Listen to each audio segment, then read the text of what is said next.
Hi, my name is Zach Silvas and I am a 5th year chemistry undergraduate. I'm from San Antonio, Texas.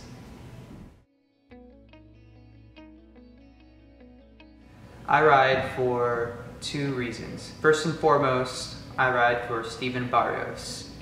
Steven was my friend in high school and ultimately was my first friend when I moved here in Texas. Him and I developed a relationship to the point where I didn't even consider him as a friend, but more of my brother.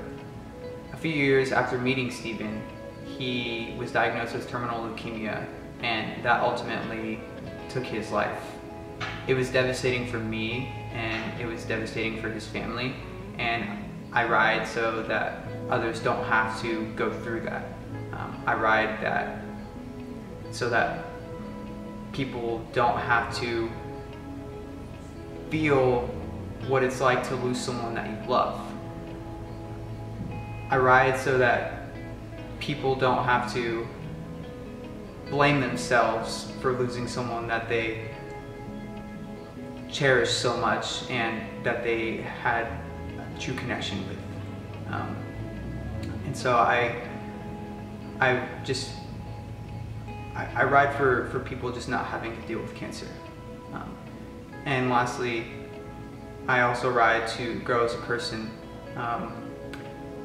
I don't think I knew what I was getting myself into when I first joined, but I do know that wanting to grow has given me a purpose, and Texas 4000 is allowing me to begin that purpose. And so I ride to end cancer.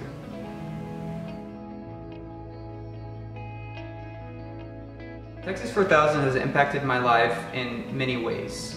First off, it is unlike any other student organization I've ever been a part of. It's different in that it gives me a sense of belonging. I came in as a stranger wanting to fight cancer, but now, along with my teammates, I have the full support system needed to extinguish cancer for good.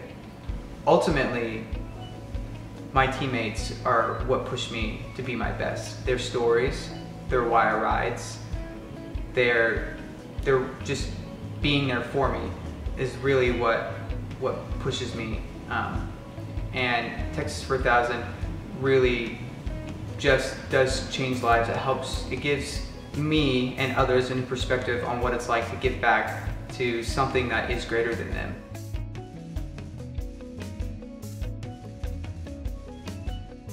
The pillar of Texas 4000 that I identify with the most is hope. Hope to me means never giving up. Hope to me means believing when others may not. A close friend of mine once said, "Cancer is like a mountain, not an ocean." Both are dangerous and both push humans to the limits. The main difference is that an ocean can never be conquered, while a mountain can. It is my hope that one day we will reach the summit of that mountain and we can look down and say, we beat cancer. Hope gives us, as human beings, the tools we need to extinguish cancer. It gives us the love necessary to fight for those strangers and also for our loved ones. Hope, to me, is believing that one day the world will be cancer-free.